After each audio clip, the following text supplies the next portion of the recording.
Uh-oh. Here we go.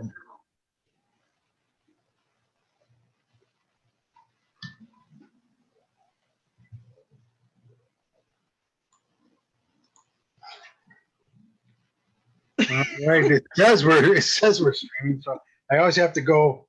I can always go online here because I have to always check.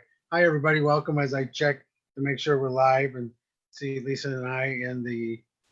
Yep, there we are. We're live. I got to click on it, turn my audio down, and we're on. Here we go. See, we're live.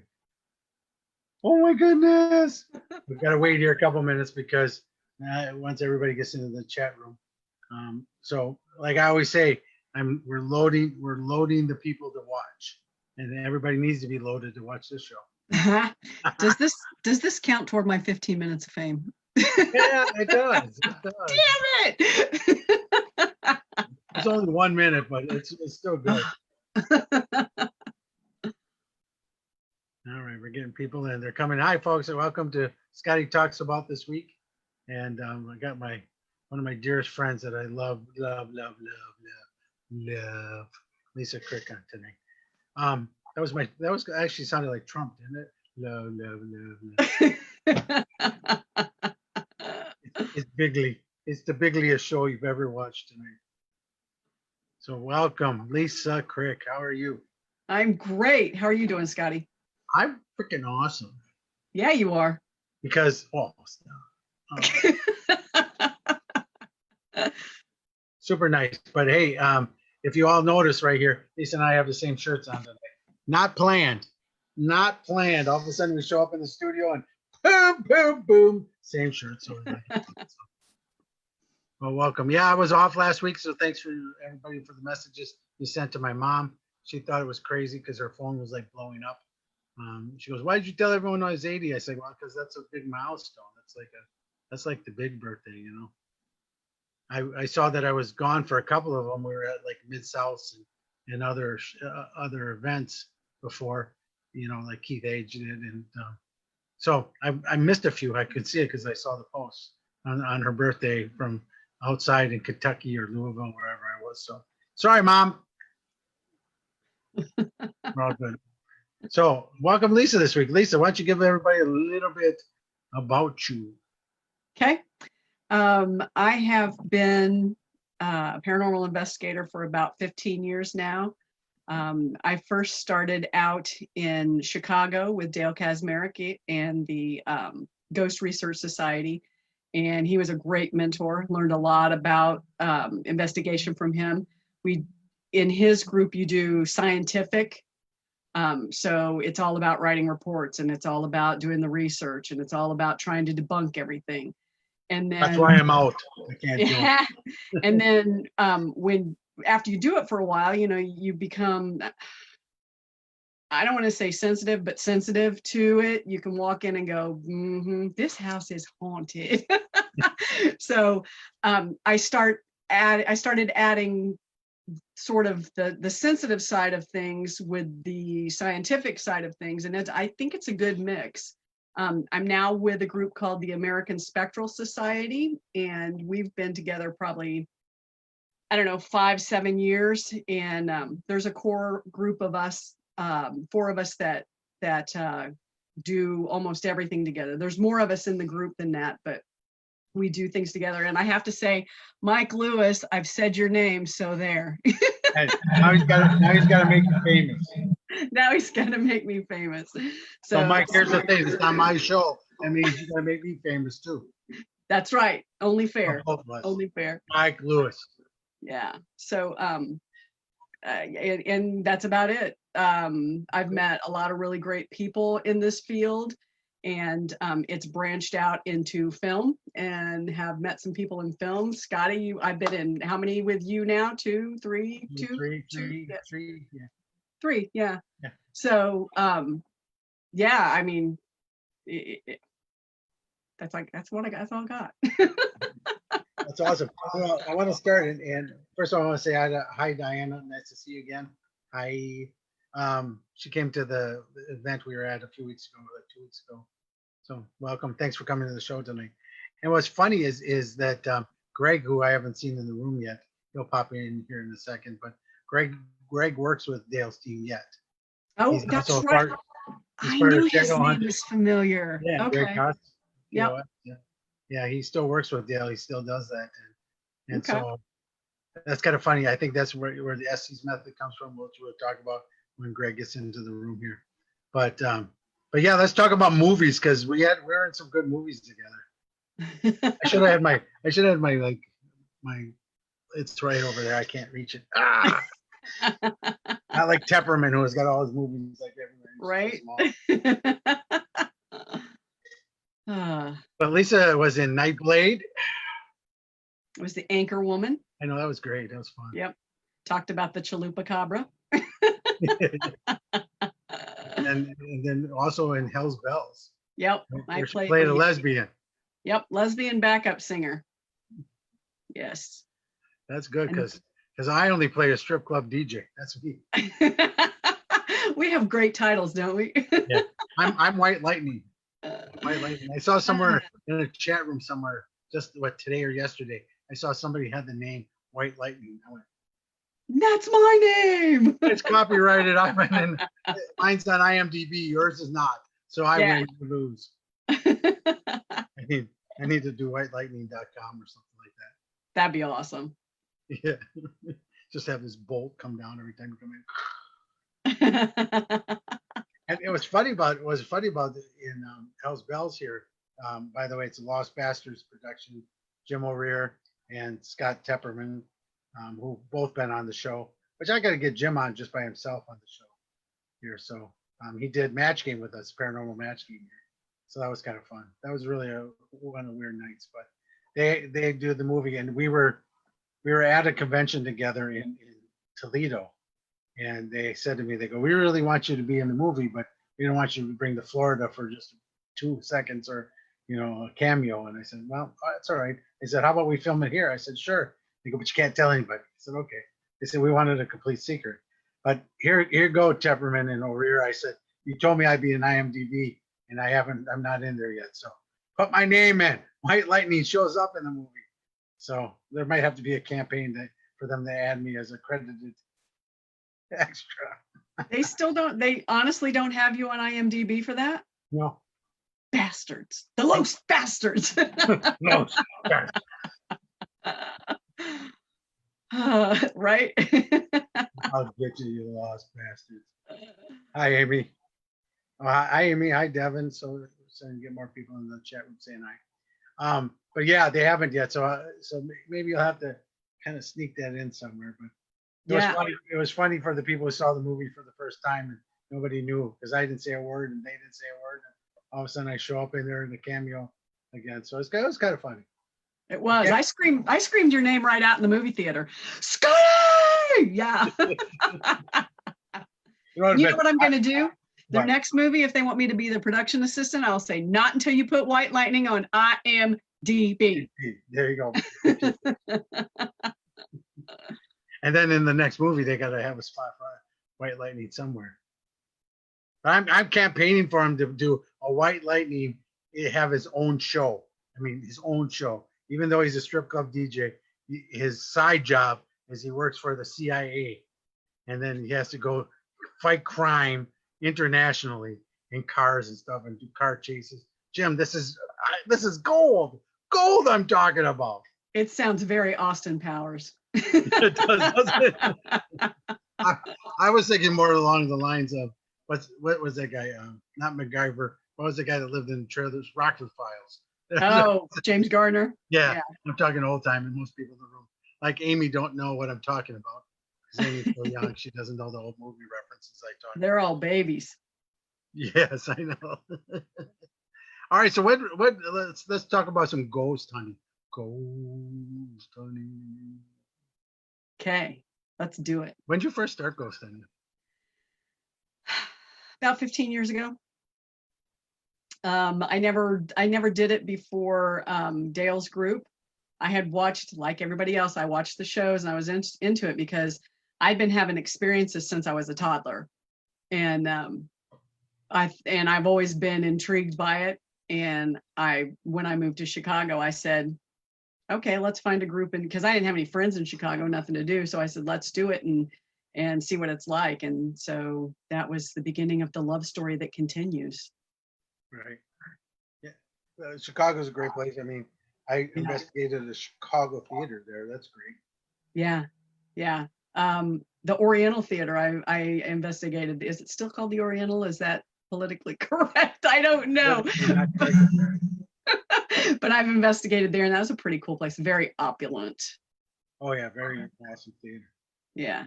So I mean, but just you met the group, or how'd you get in? I mean, did you have to audition or? Pretty kind of. You have to interview. I filled out an application and emailed it to him, and then he sent me an email and said, we're having a meeting, because he had like monthly meetings.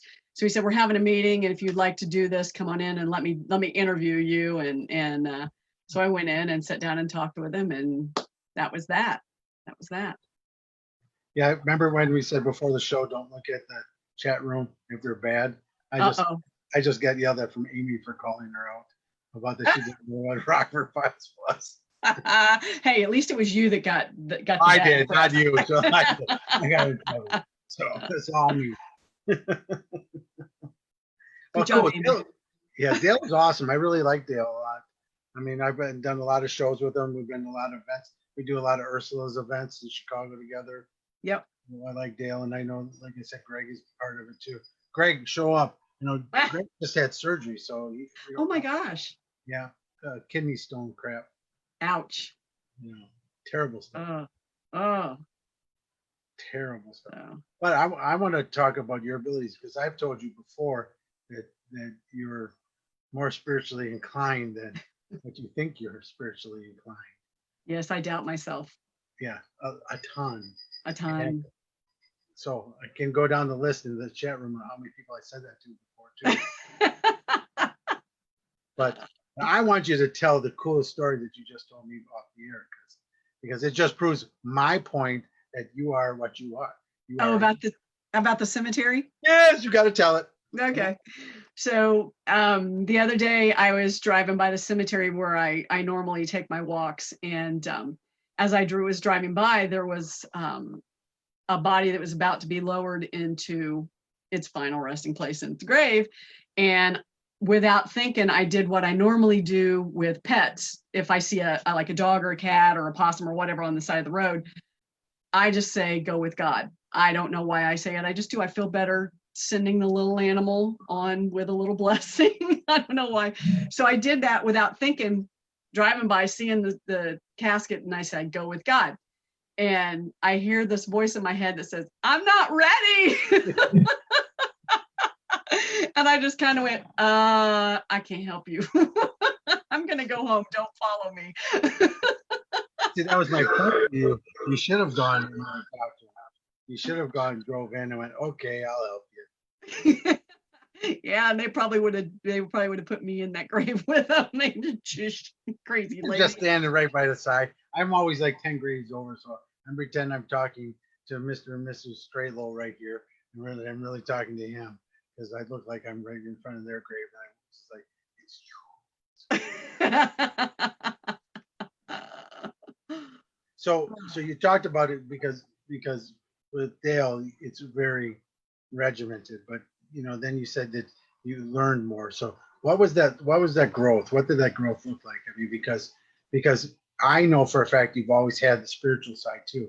You've always had that voice, and it becomes more pronounced, like it did for me, because my first investigation was 93.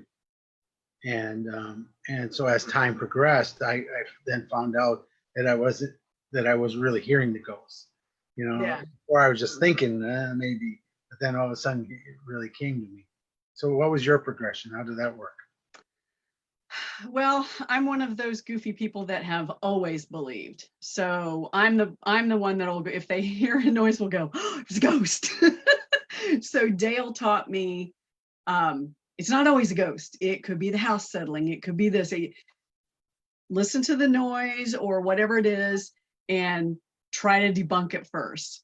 Right. Go through everything you can that's a natural cause. And if then you cannot make it a natural cause, then let's talk about the fact that it could be paranormal.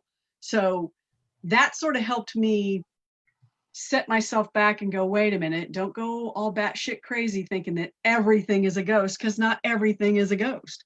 But so that helped my base. And then as I went to more and more investigations, I also learned that regardless of what's going on around me, I need to trust my gut, trust my intuition, because it hasn't proved me wrong yet. And as weird or stupid as it may sound to other people when I say what I say, it tends to work out in the end. And I surprise myself. I do. So, You know, and I got to tell you that I've been very pleased, because if everybody doesn't know, Lisa calls me when she was on investigation and asks me about certain things, and I'm very happy to help her, you know, and it's cool. I think it's fun. And then I try to compare notes after. Was I right? And she always asks, how'd you know I was in that room? Because you were. But I mean, but I wanted to make a point, because I've told Dale this before too. But I go into an investigation not expecting anything. I don't debunk, and I don't try to prove ghosts. I go in there to find out what's going on.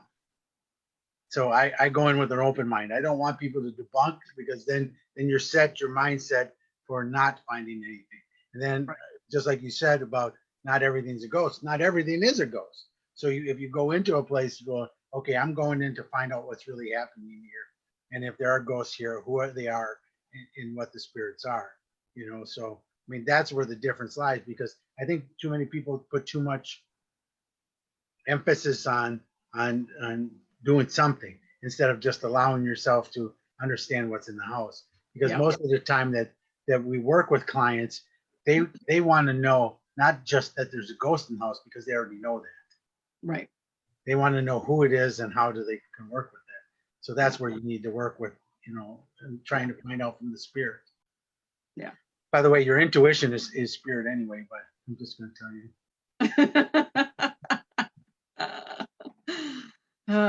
Yeah, I'm just, and apparently spirits got my tongue because I can't speak. Because I'm calling you out, that's my fault. So. Yeah. See, Amy, he's not messing with you anymore. Now it's me. A lot of the investigations I do right now are I do for American Hauntings, and that's Troy Taylor, and he sets up, his representatives set up investigations in different parts of the country, and then they sign up on his website. So it's like, if you don't have a group, or you have a really small group and you want to go catch these really cool places, we set them up for you. You come in and do it. A lot of the people that are going to those have only ever watched TV, and they've ever watched that guy who thinks he's possessed by a demon every week, but we're not going to name names. So they don't know how to act, because they don't know what it's really like just to sit in a dark room for 6 hours and be bored off your ass, or, you know, so or how to use the equipment properly.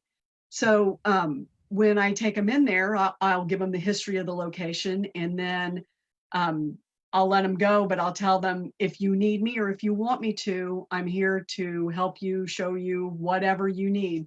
And usually people will come and get me and say, can you show us how to do this? Or can you do that? Because I do dark mirror scrying, and I do the Estes method. So I do several different things. That I also do protection prayers before and after. And I do ask everybody before if they want to, because the locations I go to, all have some sort of darkness to them. They're not demons, but there's some sort of darkness in every location that I host. So I like people to be as protected as they can, to have the best possible time with the highest possible energy that they can have. Right. Because we're doing this for the highest and best good, even if an energy is the lower energies that are in a lot of these haunted places. Yeah. It's just that the fact that because I believe that the lower energy just doesn't want to cross over, because they're ghosts, where the spirits are the higher energy and they're already crossed over, so we don't have to worry about those. So, but I know for a fact when I go into a location, I try not to have, and it's very different. I'm not, just so everybody knows that's watching. Lisa does something that allows public and that needs to know information. But when Lisa investigates by herself, you know, you don't tell everybody everything about the building. You let yourself come up with it, because that's very important. Because unfortunately, when a psychic medium goes in, too often people then try to feed off of what I'm thinking I'm getting or not getting, and they end up going, oh yeah, I got the same thing Scotty got. Well, no, you didn't, because I put down on my piece of paper, I just went like this because I'm hungry and I want to go eat. I don't want to, you know, so I don't know if you figured out that I'm hungry. If you did, then why don't you buy me some food? But, you know, but that's the unfortunate thing, though, I think, in the paranormal is everybody wants something to happen so bad that they're willing to move the realm of belief or disbelief, you know what I mean? Or fabricate it if they have to. Yeah. Yeah. I don't, right. Yeah. So what do you think is the biggest wrong or biggest issue in the paranormal right now? Well, I don't know about that. I know my biggest pet peeve is put the audio recorder down and leave it alone while you're recording. Because audio is my gig, and I hate it when you're walking around with it, or you're setting it down and picking it up and playing with it. How are you going to hear anything like that? So I think that's the biggest thing in the paranormal right now. I think that's one, and this is the other one, and I've done this on this show. You know, I've seen people with their meters like this walking around. Yeah. Or their equipment, so that they can't see what's going on in front of them. They only see what's on the screen. Right. It's not even the phone. Maybe this is their EMF reader. And then all of a sudden a ghost goes. Yeah. And they don't see it because they're behind it. Yeah. Yeah. I had a group in last weekend, and they all had like EMF detectors and things like that. And we were down in this one room and we were getting ready to do our dark mirror scry, and somebody's like, I said a protection prayer, and they go, oh, it blipped up when she said the prayer. I'm like, well, that's interesting. I said, now how many of you have your cell phones on? And they go, everybody raises their hands. And I said, are they on airplane mode? No. And I said, well, that may cause interference with your EMF equipment. I mean, you have to know your equipment and what it's doing in order to make a good judgment on what it's doing. You know what I mean? So, and they don't tell you that stuff on TV, on the TV shows. They just say, oh, ooh, it popped. It must be something, because it's ratings. So, right. That's unfortunate, because EMF doesn't necessarily, does it? Okay, here's the question. And I'm not trying to cut you on it, because is EMF means when it goes down, there's a spirit that left, or when it goes up, there's a spirit coming in, or when it's staying the same, or I mean, what is the EMF change? What does that mean? And unfortunately, I don't think it's defined yet. No. I just say that the energy in the room is different than what it was a few seconds ago. Right. It doesn't necessarily, but see, too many people take that and say that means there's a ghost coming in. No, if you had the devices from Ghostbusters, which is right there too. Dang, I got to bring my props. I could have had to go up. There, Annabelle, nice. All right, hang on. I gotta get your props. I'm getting sad. Without my props. I'm getting sad. Dude, talk amongst yourselves.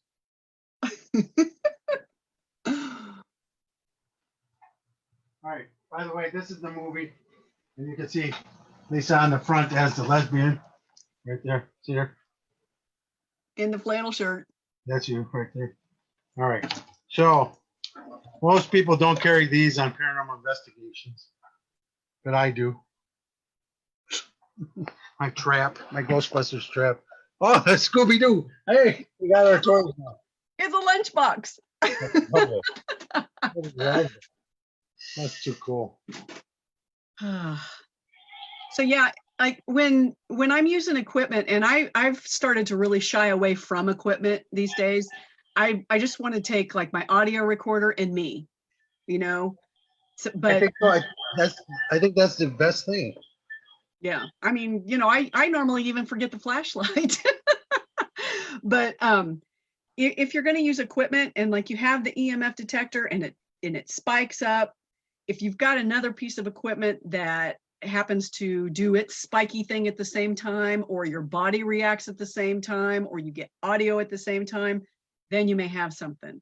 But Right.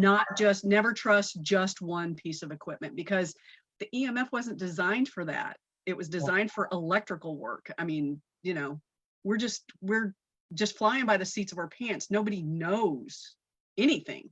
No, and that's why I like audio the best, because when we get EVPs, I think that's by far one of the coolest type of things we get, because it sounds very similar to what I get in my head when I do my mediumship, So I think EVP is always really, I think, one of the best.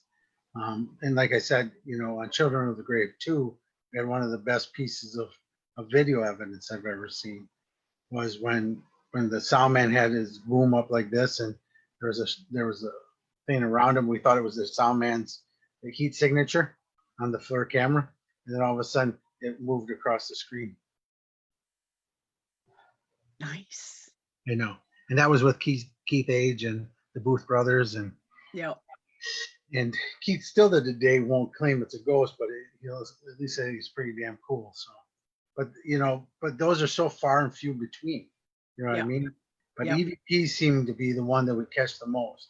Unfortunately, most of the stuff people catch on their cameras are orbs, which are a reflection of some kind of light.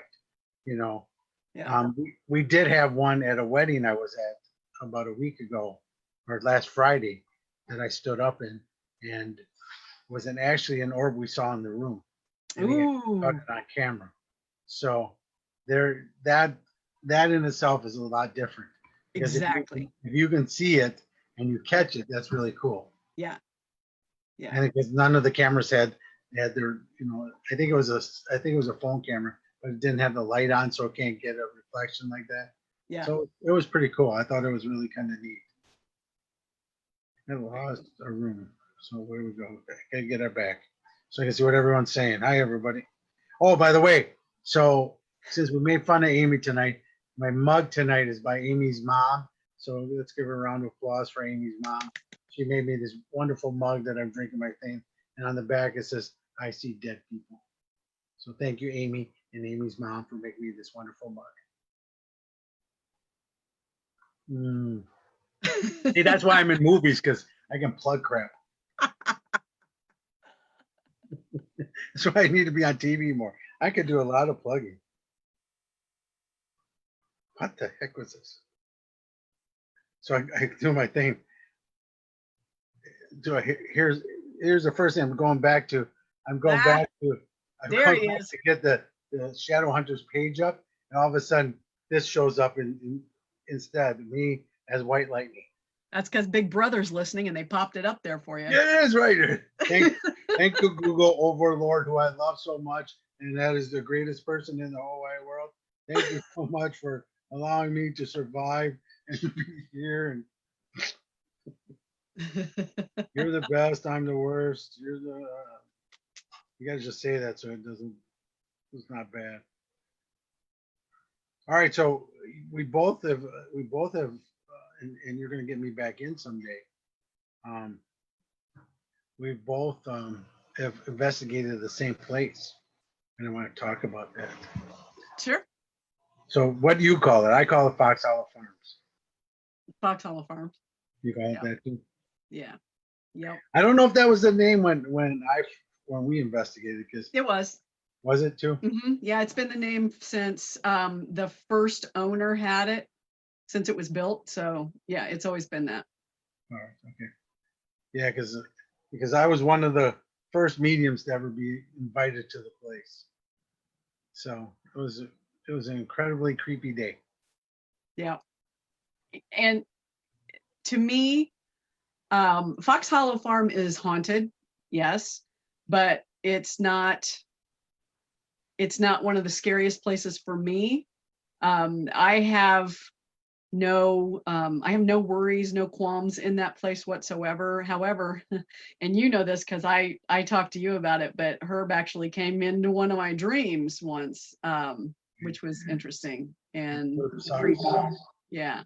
Um, but no, I am perfectly comfortable at that place, and I know Richard Estep just wrote a book about it, The Haunting of Fox Hollow Farm, and he thinks it's a creepy place too. And I don't know if it's a guy thing versus a girl thing, you know. Because Herb was not attracted to men. I mean, girls. Right. So maybe if he had killed and mutilated that many women, I would feel differently. I know that sounds awful. That really does No, sound awful. it But doesn't really. I mean, because I think that's very different. Because the day we went, I went with the Lances, uh, mhm. and Nick was about the back then. He was about the right age of the men that he was killing, Oh, and Herb was so probably just vibrating. he was. He was. And so they were standing on the stairway, right in the front hallway. They Hmm. were standing in the stairway. Then I was down on the landing, right at the bottom of the stairs. And I looked up the stairs and I saw Herb coming down behind them. And I saw Herb there, and Nick got freaked out. He got so freaked out that we ended up having to remove him that day. And he did not come back that night for the investigation because he just felt so creeped out by her. Yeah. And to me, it wasn't like it wasn't like some other places I've been that really dread on you, but the sorrow there, and I can see his intent yet was there, And then I had Herb come to my dream for about a week after I left the place, and and, and Deb and I had the exact same dreams all week. Wow. Herb was coming to us both at the same time with the same dreams. Okay. Wow. So I did some automatic writing with Herb's hand, or Yeah. he did it with my hand, and he drew this face with the eyes all cut out. He like drew like this around each one. So he drew like a boy's face and just cut it out. It was really creepy. James Long was with us there. Bishop James Long Hmm. was there that night, and he was watching me do the channeling and bring him through. So I mean, what I was more sad about was the men that he killed that still didn't cross all the way. Yeah. That was the unfortunate part. Herb, I don't give a shit Yeah. because he's as close to evil that I know on Earth. Because I don't believe in demons. I've told you that before. But Herb would be the one soul that I would call a demon. Okay. Because he knew the difference between right and wrong. He had two families. He had the upstairs family and then the downstairs. Yeah. He was two creatures of the same person. He was the city person, the well known in the community, the family man, all this, and then he was a serial killer all at the same time. So Yeah. to me, that is the creepiest things I've ever encountered. And I remember when we were first there, they wanted me to help find body parts, and I'm like, I'm not a cadaver dog, They're but still finding them too, I know They're still finding parts. I know, and I knew there was plenty out there, but that just wasn't what I wanted to do. And it was Yeah. funny that after the first night's investigation, the investigators all saw all the clips from the TV shows and all the early stuff, all early news and stuff. So they had a whole dissertation of what happened at the house. Yep. And Deb and I were not even in the same building. We stayed back at the hotel and waited until they were ready for us to have to come in. And at the end of the night, when we were telling the owners about the thing, one of the investigators said, he goes, "Why are you telling them about the movie?" I said, "What movie?" He goes, "Oh, that's right. You guys didn't see the movie." He goes, "You're right on." Well, thank you. I don't want to be right on in these cases, but Right. Herb. So why don't you tell where Herb is? Because I don't know if everybody knows, and they can like do some stuff on the case. But Fox Hollow Farms is his farmette that he bought. It's in Carmel, Indiana, and unfortunately we can't get in there anymore. The city of Carmel shut them down. because they thought that Rob's the owner. They thought he was the one that was making money off of it, and then it wasn't a commercial property. And even though, we told them that he's not making money off of it, all he's doing is opening his house up to people. But the city didn't like it because it stigmatizes the city and brings down the value of the city. And Carmel, Indiana is one of the more affluent areas, so they did not like it at all. So I don't know when, if ever, we're going to be able to get back in there again. I still do talk with Rob and Vicky occasionally, and send them little gifts and things, but We'll have to just bring weekend backpacks and our weekend luggage. right. Hi, we're your cousins from Massachusetts. We're here to Yeah. stay over Valentine's Day.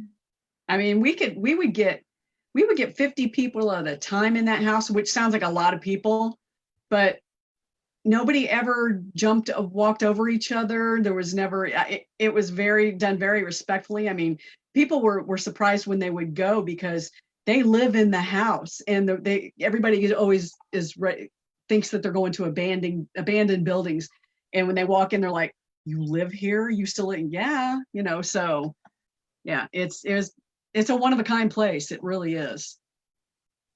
Yeah, it was an incredible night, and he was, and I guess I give her credit because he's the one that allowed me to know the difference between what a real evil is and what lower energy is, because he's evil. You're there to help you learn. Yeah, and he really wrecked that town. I mean, it was Herb's fault, not ours. It wasn't. Yeah. Herb was the one that kept going down to the club, getting the guys and killing them. Yeah. And that farm, or the barn, oh my God, I think that was even creepier than the house. And I never went out to the barn. Okay. Yeah.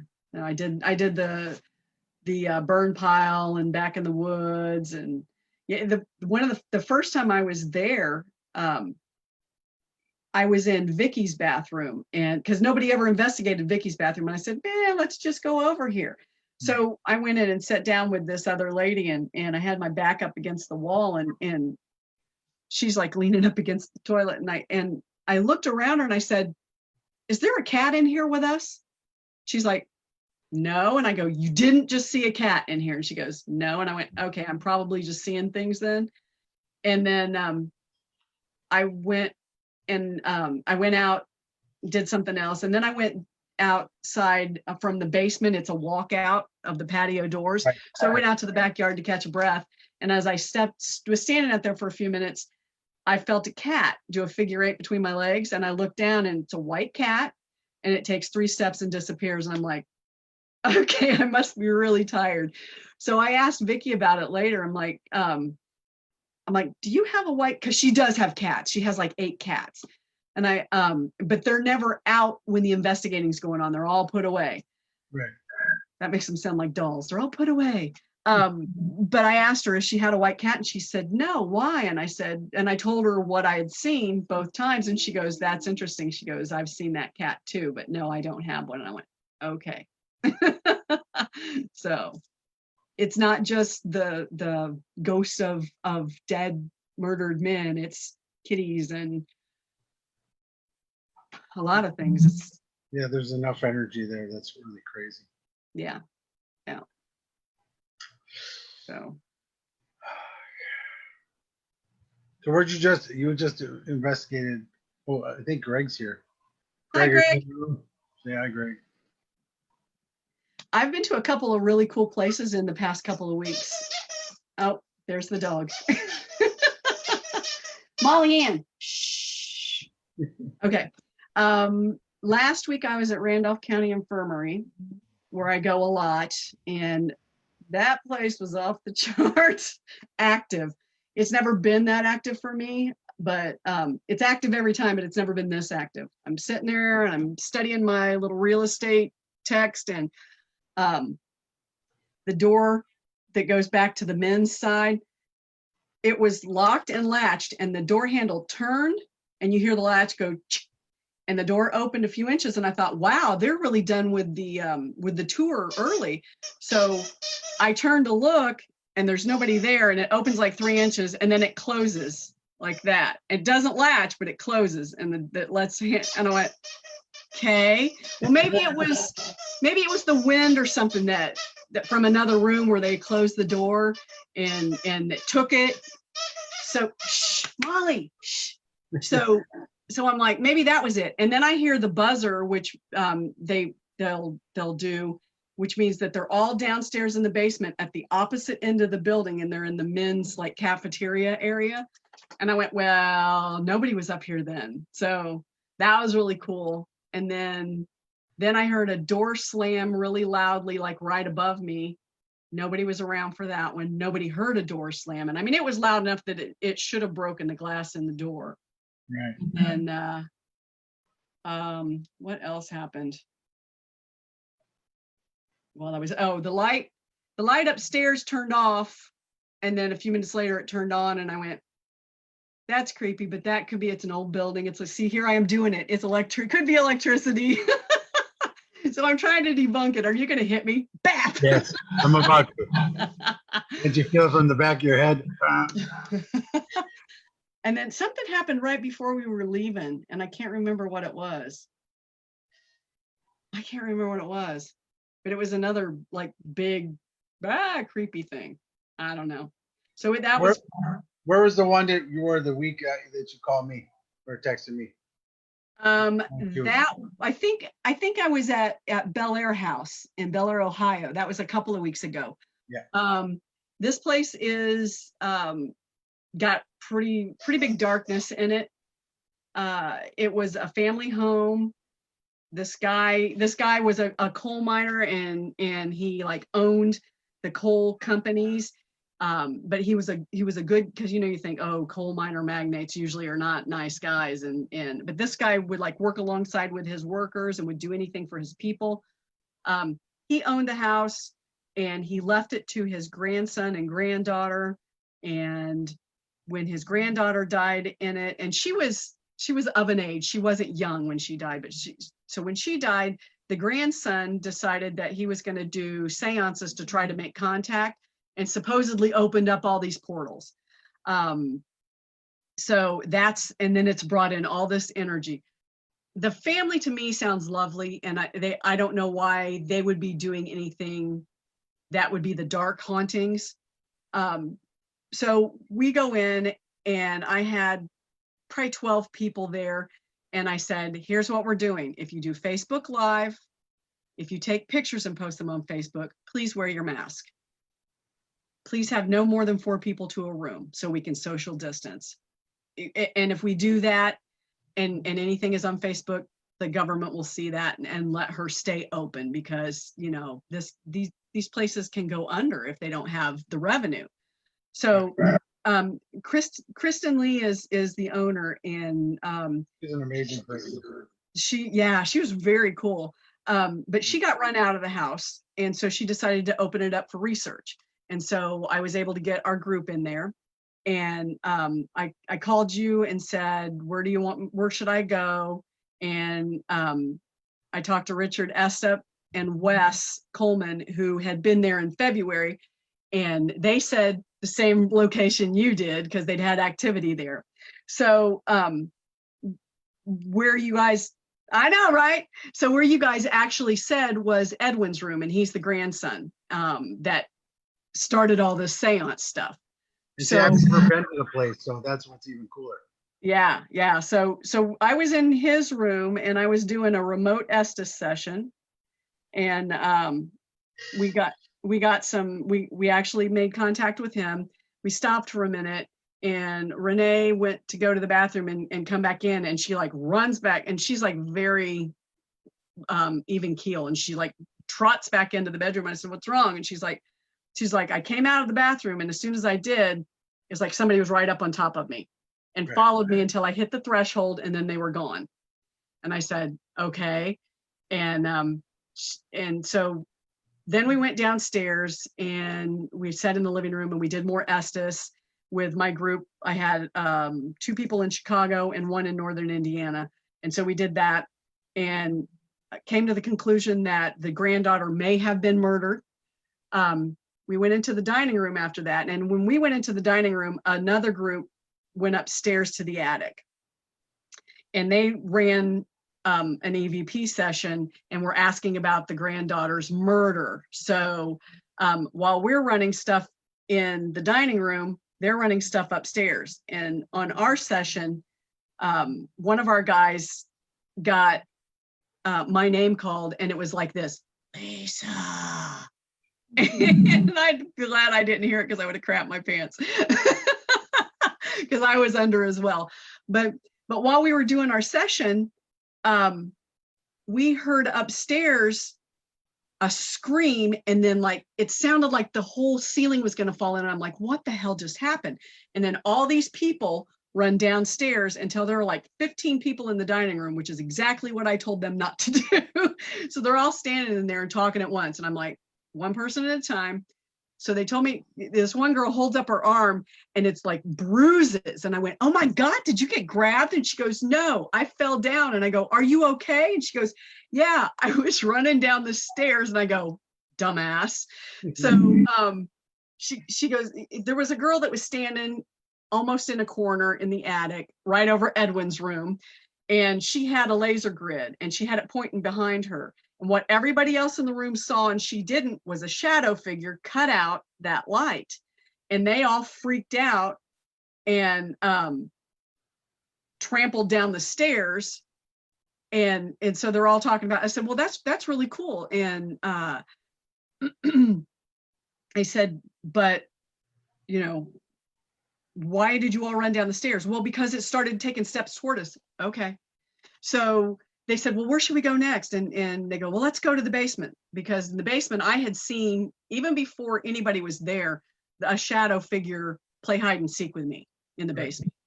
Why wouldn't you go back? I will go back. No, but why wouldn't they go back? Why would they go try to find another ghost? You have a ghost interacting with you. Go back. I don't know. It is. I don't know. So they went to the basement, and while they were in the basement, we're talking about something else. And there was another noise that happened that we have no idea what it was. So then they come upstairs, and before they went to the basement, they're like, well, we want to go to the basement. We want to go together. Is that okay? And they go, that wouldn't be social distancing. I go, there are 17 people in this dining room. How the fuck is that social distancing? And so they started laughing. I said, go, just if you're going to Facebook Live, please put a mask on. So everybody ended up leaving, and there were 5 of us that were going to spend the night. So I said, I'm going to be the first one to say it. I don't feel real comfortable spending the night here. I will if you guys want to, but I really don't. My gut's telling me no. And this other girl goes, good, because I had a dream about this place a couple of nights ago and we all burned to death in this house. And I'm like, okay. She goes, and we've been getting stuff on the spirit box that says burnt flesh and house on fire. And I'm like, okay, maybe we shouldn't stay. So they asked if we should stay, and the spirit box said no. So I said, well, then we have to go around and turn all this stuff off before we leave. So if everybody will help me do that. So we did it. And then while we were cleaning up, Renee and I were in the kitchen, and Renee's like, you know, I really don't like this kitchen. To me, it was just a kitchen. Didn't give me any sort of vibe. But it's like 2 steps from the landing to the basement. And we stepped out in the hallway, and I go, you know, I really don't like that basement. And I looked at the basement door, and I went, and I'm going to leave that basement door open, because I'm not going to walk across and close it in this blackness mawing at me. So I went, good night, basement. And then I hear 2 footsteps and a slither from the basement. And Renee and I both went, rah! And ran to the dining room. And I'm like, oh my God. It was the weirdest slither I've ever heard. And that was my experience at the Bel Air house. So I do want to go back, but gosh, I don't know if I could spend the night there. I just don't know. But I do want to confront the slither. I'll come with you. I'll stay. Okay. Okay. Because I ain't scared. I ain't afraid of no ghost. So you mentioned it a couple times, so let's talk about it. Let's talk about the Estes method. Okay. Why don't you explain it to everybody what it is, and everybody And then what device do you use? Because I know we use an SB7, right? Is that what you use too? Yep. So the Estes method is basically a way to talk with the spirit, and it's an audio session. But what you do is use a pair of headphones that cover your entire ear. You can't use the buds because you may hear something. So you do something that covers the entire ear, and it needs to be noise reducing, but not noise canceling. Because if you're noise canceling, you could filter out spirit, and you don't want to do that. Right. So they're called Vic Firth S1H2, and they're basically drummers. Those are amazing headphones. They are amazing headphones. They're a little pricey, but I use them all over. I think it cost me like $80 at Guitar Works. So it's affordable as ghosty equipment is. Right. So that's what I use. And then we use the SB7 Spirit Box because it's louder than anything else out there. You plug in the headphones to the Spirit Box, and we use FM, and I usually run it backwards. And I use FM because AM has too much talk radio, and I don't want that to be one of my false positives. So I run that backwards as fast as I can. You're supposed to use a blindfold. I close my eyes because I trust myself. But if you really should use a blindfold. You have a receiver, which is doing the headphones, and you have an operator who is asking the questions. That's the true Estes method. There are some variations that we've started to do. We will do what I call the double blind, which is you have 2 receivers and 2 operators, each with their own set of equipment. And we tend to, it's really cool because we tend to get the 2 people who are the receivers will have a conversation with each other. We'll answer each other's questions or say the same thing. And they're not even like, we make sure that if I'm running forward on FM, Nicole's running backward, or so that it's not the same. Right. So we'll do that. And then we also have experimented with something I call the triple double. And that's where we had, I know, right? I'm getting all baseball on everybody. That's where we had 3 receivers and 2 operators. We did that at the Monroe house in the basement when I got jumped. That was that time.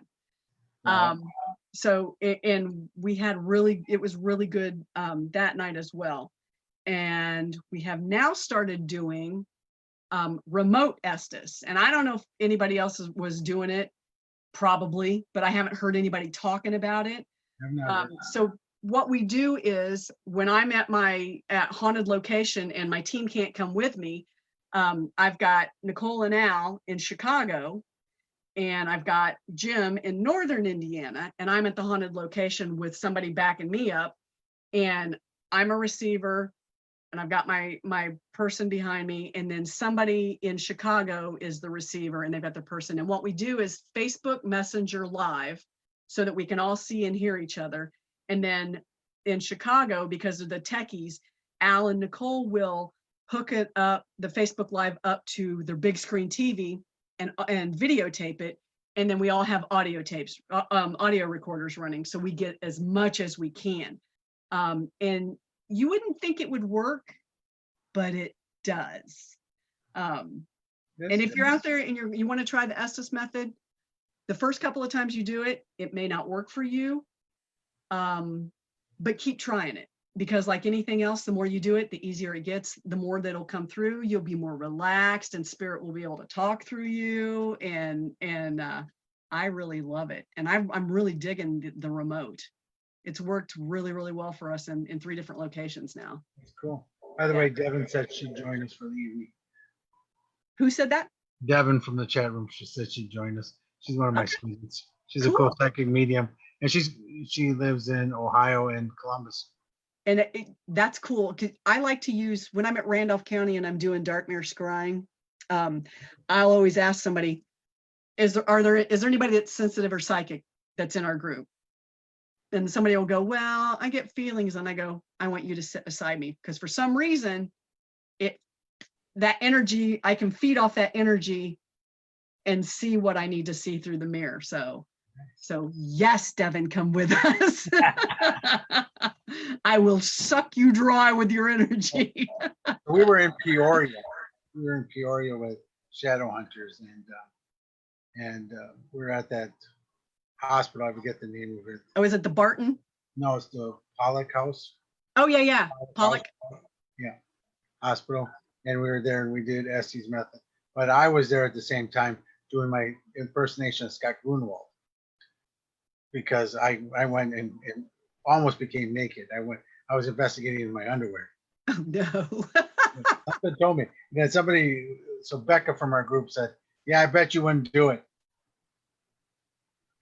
The Don't bet gauntlet Scotty. was thrown. Yeah, you don't bet Scotty anything because you know. Because I bet you won't on the experiment. And so we're doing the Estes method, and one of the words that we got were spread them. Oh, no. Yes. I got a lot of stuff of me and my sitting there in my underwear. It was cool because it was so hot in that hospital anyway, no air conditioning. It was really nice to be in my underwear. I'm just saying. That is awesome. But so I mean that, and then what was funny is we did that event Spirits of Spring in Antioch or in Lake Villa, and we did scrying that night, and Amy was there with us, and she had some cool things happen. She actually thought she saw herself change into a monkey, and then she saw some other spirits, and Sharon from Shadow Hunters was actually lifting out of her body and back in.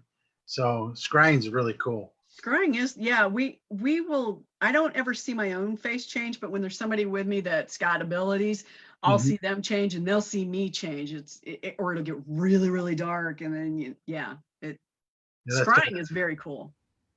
Yeah. So why don't you explain scrying? Dark mirror scrying I learned from Rosemary Ellen Guiley, God rest her, who, by the way, is still helping me out. Still helping me out. Hi to her for me. Yeah, she's amazing. But I learned it from her, and basically what you do is put yourself in sort of a meditative state, which Lisa's not good at because my mind races too much, but you just sort of let your eyes go soft, and you're in an almost completely dark room, but you've got enough light that you can see shadow, and you're not looking at yourself in the mirror, but you're looking at the mirror. And basically what I do, I think everybody does it differently, but what I do is I will ask my spirit guides, my ancestors, my angels, if they will help people come through that need to come through and help me learn what I need to learn. And then I'll ask anybody to step through that can, that I want to learn things for the greater good. And I just start to see stuff, and sometimes it happens and sometimes it doesn't. And what I get is like snapshots. Cool. But the snapshots will sometimes nod or shake their head, but they never really talk to me.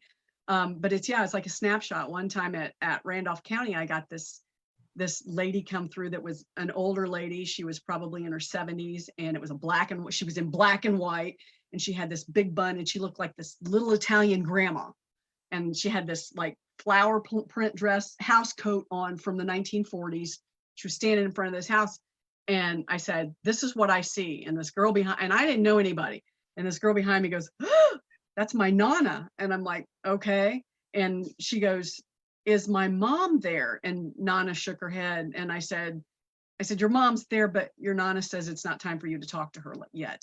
It's you're not ready. And she's like, okay. I said, but Nana's good. And then I saw, I'm like, okay, can anybody else pop through for me? And I saw, I'm not kidding you, it was Laura Petrie from the Dick Van Dyke Show. Looked just like her, the hair, the pedal pushers, everything. And so I said, this is what I see.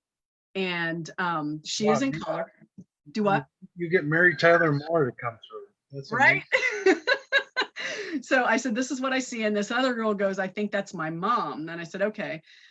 And then I asked if anybody else wanted to come through. I said, are there any pets that want to come through? Because I constantly want to make contact with my boy dog who never comes through. and I see a picture of a Scotty dog, a black Scotty dog, and I go, damn it. Did anybody have a black Scotty dog? And this voice behind me goes, Angus. And I'm like, son of a bitch. Angus comes through, Macklin James won't. So we went upstairs and we were sitting around talking about it, because that's the first time it ever like big time worked for me. And I just didn't believe it.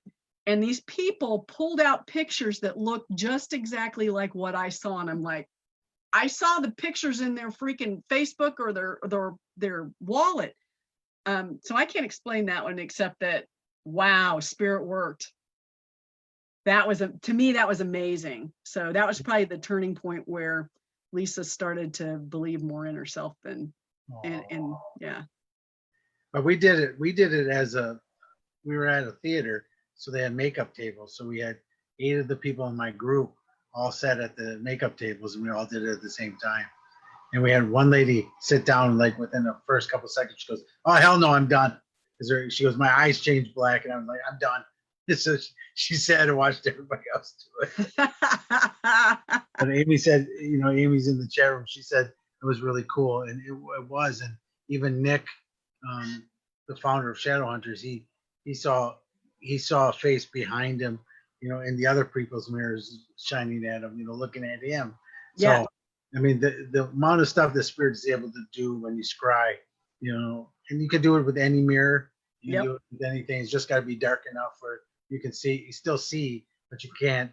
So I put, because it was like this L frame thing, we had 3 flashlights in the room, and I just pointed to the ceiling. And that's the only light we had, and it worked really cool. And almost everybody had an experience in it. So that was really kind of cool.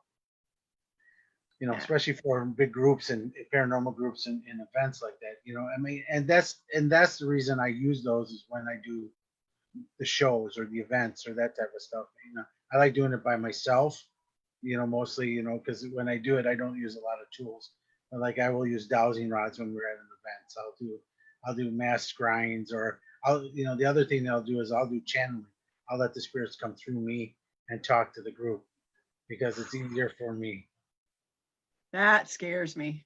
Yeah, I was talking at the theater it used to be a grocery store, and I was talking to, I guess, because Amy was there next to me, being my earth, person back to get me back. Yeah. And so I was talking as the owner, and I was pissed off because all these people were still in the store, and it was way past closing time. Get out of my store, you kids, and get off my lawn. That's basically what it was. And then one of the people said, "Well, make us." And then Nick stopped it. Nick stopped it there. He goes, and then I said it too, because I tell people, Scotty Rourke's not there at that moment. So here's whoever I'm channeling is in my body talking to you. They have control of this. So they could go, "She swam or she laughed." And it's one of those things. And, we kind of make fun of it, but I was in Bellbrook, Ohio at an event, and I channeled a little girl and who died as a young girl, she barely even knew what her dad looked like, you know what I mean? But much less now she's in a male body. Yeah. So then on the audio tape, you hear me channeling, she goes, "What's that?"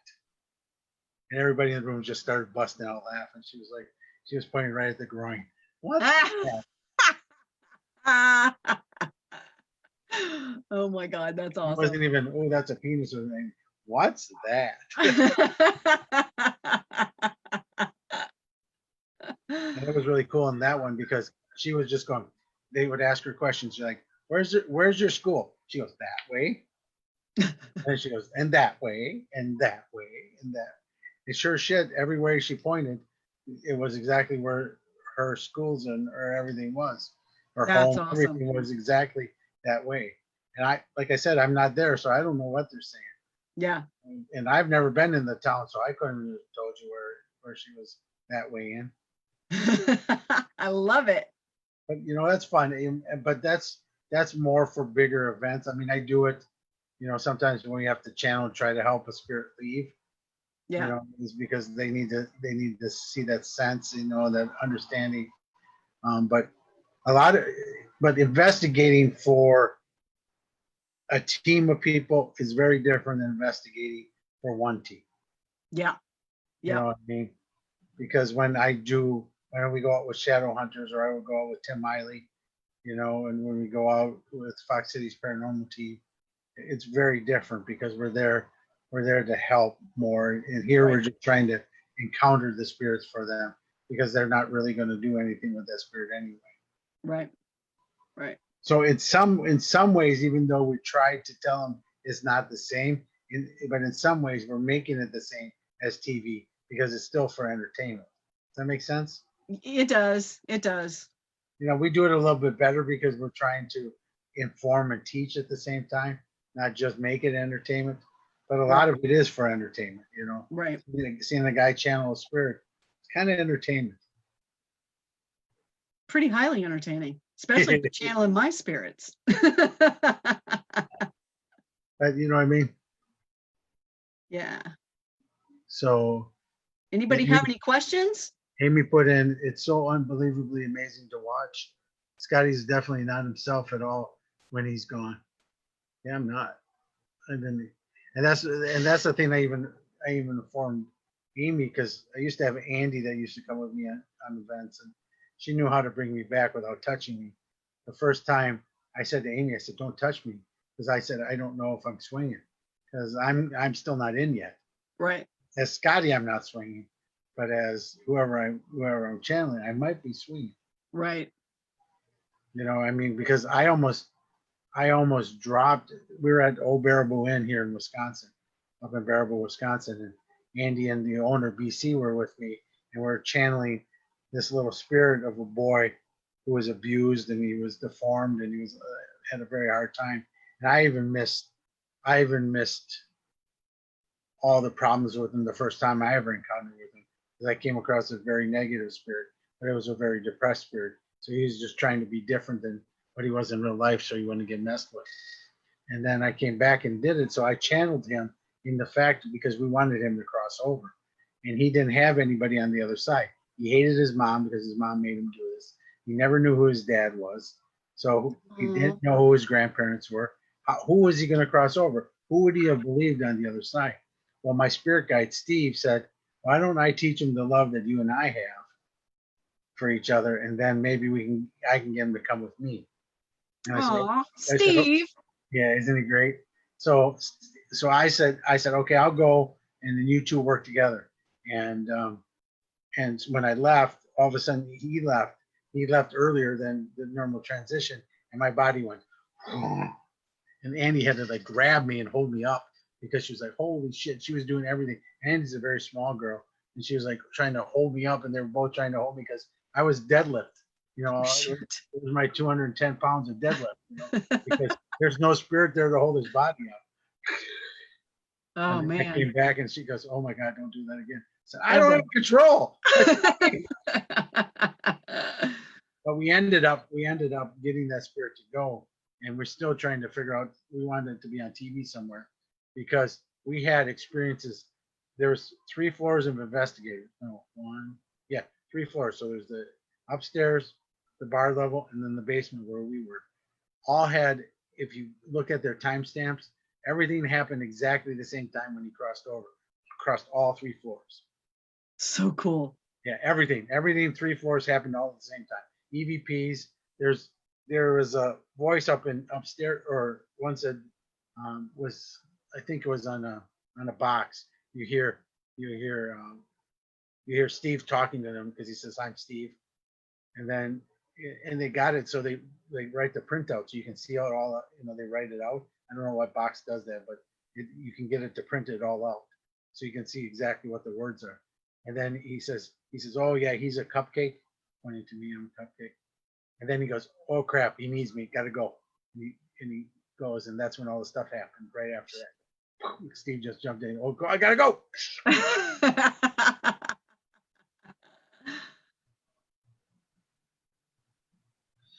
And Amy goes, "I can feel it's a completely different person indeed." Okay. But yeah, I mean, it's incredible to do the work, but it's incredible to do it, you know, and try to help the people out, you know. yes, we want everybody to do it because the more people can understand that spirit is really with us and that this is not just some fun game. It's actually, these are human beings that were used to be here that now we're talking to. And that should really allow people to understand that we live beyond this, that this is not it. This is not the end. This is not where we should be. That this I is don't just, even think that's the end. I think that's just another that's stage. just, that's another stage, correct? Because we keep coming back, we keep doing. So right, I agree with you, but I also agree that I've told everybody this, but I don't tell everybody that they're mediums, but I believe everybody has spiritual gifts. I believe we're all on the psychic spectrum somewhere. But you are a medium, just to tell you. I am a medium now. I'm so proud of you on how far you've come, and it's been amazing. Oh, thank you. I remember like some of our first conversations we ever had, and you were just like so freaked out, and now look at you. Well, you've helped me a lot. I wish I lived closer. I do. Yeah, it's been fun. I mean, because Amy's one of my students, Devin's one of my students. So I got a lot of people watching that are my students, and I got to thank them, because without them, I never would learn how to teach on camera, because my class changed completely. Yeah. And I think it's even stronger now because I can do it through Zoom. Because in the past, we did it in person, and we would go down to the mall and we would like sense people's energies and stuff like that. Now I don't want to do it because I don't want coronavirus on anything. But in time we'll get back to that too. I'll add the Zoom classes, and then I'll add the personal workshops, with it. So that'll be the days. So yeah, Very cool. These are coming really neat for me. So Good. well, we got a lot of hearts going up in the room. So I think somebody's finger is stuck on the heart button. Somebody has a heart on. We're not in Jim O'Rear and Scott Tepperman. No, because you didn't see Jim's naked ass. And we didn't swear much tonight either. So I tried not to. No, you did great. And I did say shit once, I know. Now I said it twice. That's okay. That's cool. So where are you going now? Are you still having these investigations during COVID? Yep. Next weekend I'm going to the Monroe House, and that's where I got jumped in the basement. And Cool. then 2 weeks after that, I'm going to Crown Point Jail in Crown Point, Indiana, and that's where Dillinger escaped from. Right. So, and that place is wicked active too. I had somebody try to jump me there too. I've never been there. That's really cool. It's a great place. Here's the thing from you to help me. I've never met Troy Taylor. Okay. So you want to meet Troy? Yeah, I want to meet Troy someday. Okay. I'll see what I can do. Read his books. I got his books over on the shelf. And can't reach them, remember? Well, I introduced him and Richard Estup, so I don't know why I can't introduce you and him. But yeah, so that's cool. So how many people you do at events usually? 50, 20? Well, because Monroe House is smaller, I don't like to have more than 15 people there, but because of the COVID, I won't do more than 10 people. Randolph County, I used to do about 25. We're now down to about 12 people. I'm not sure how many we'll have for Lake County, but it's probably going to be around the 10 mark. Just, so yeah, most of my locations are around the 10 to 12 mark. We're going to Post Town in September. I've never been there. That'll be fun. Never been there. Never. I'm a virgin for Post Town. I can't wait. God, I love Yeah, I may actually call Jason and see if he wants to go. Oh yeah. Yeah. It's amazing. Yeah. Let me look at my dates. Maybe I'll find out. Oh, that would be fun. September 12th. Okay. I'm just getting my other dates in right now. So I 12th. Okay. That's the thing. No, September 12th. I think that's our event. Oh, you do have an event. Mother Scooter. Yeah, in Toledo that weekend. Damn it. Well, you're going to be in Ohio, just the wrong I'll be part. there, not in Postown, just a little farther north. That's That's not Jason. Jason.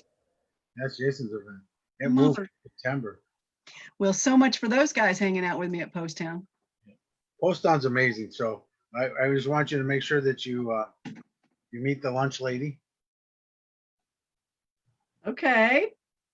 That's the only one I'll tell you about, but she's one of my dear friends. It was okay. So the story is Daryl and his wife Brenda, major best friends of us, and Terry and I. We love them dearly. But the first night I got there, this was 10, 11 years ago, something like that. We went out there to meet them. They had a medium in that did the readings for them by talking to each other. So she talked to Brenda first and gave him all the information to Daryl. Oh. Daryl and gave all the information to Brenda and said that was a reading. Well, it is kind of. No. Anyway, so they were very skeptical of mediums, and I said, "Oh," and then I come in as a medium, and so Daryl said to me, and this is what you can go up to Daryl on this. We always talk about. He says to me, "Okay, Scotty, if you're truly a medium, what was the first meal we ever ate here?" And I said, without a doubt, just flew out of my mouth, meatloaf. He goes, "No, spaghetti." He goes, "Ha, I got you." I said, "Daryl, what day is it today?" He goes, "It's Thursday." I said, "What do you eat on Thursdays?" He goes, "Meatloaf." I go, "Ha, gotcha." He goes, "Damn it." And we've been best friends ever since. Oh, that's awesome. But the lunch lady gave me what the meal of the day was, not the meal of the first meal Damn it, lunch lady. ever. We'll get what we got. Yeah, that's basically what it is. No soup for you. Meatloaf for you. Sit down. 2 seconds. That's too funny. Cool. Where can everyone find you? Gosh, we have a website that's called ghostly-voices.com, and that's my website with Nicole, and it shows places we've been, audio evidence. We've got our latest Estes Method stuff. We've got some videos up there.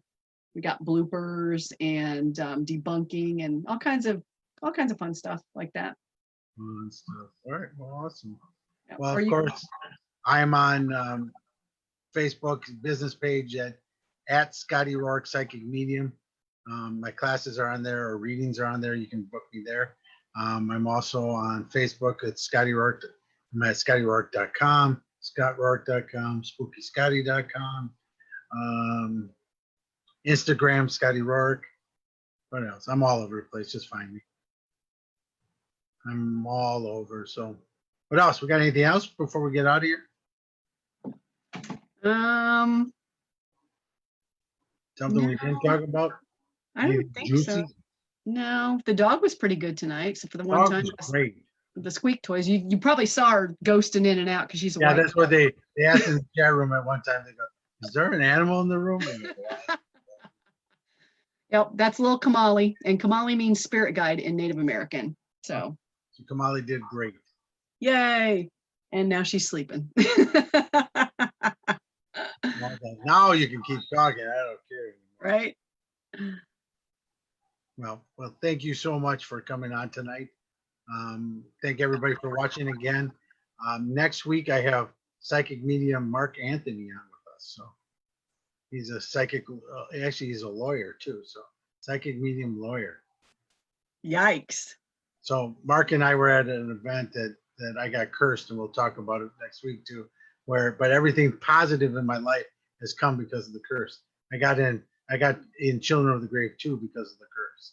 So it's been kind of funny. So right on. Mark Anthony, I need that kind of curse. Yeah, I know. Now that I'm doing mediumship full time, now I'm waiting for TV to come up to me and go, "Hey, why aren't you on TV yet?" I don't know. Hire me. We can do a show together. You're like, because I got to have my girl Lisa with me. We're do it together. We're a good team. But then the following week I have Ken Gerhardt on.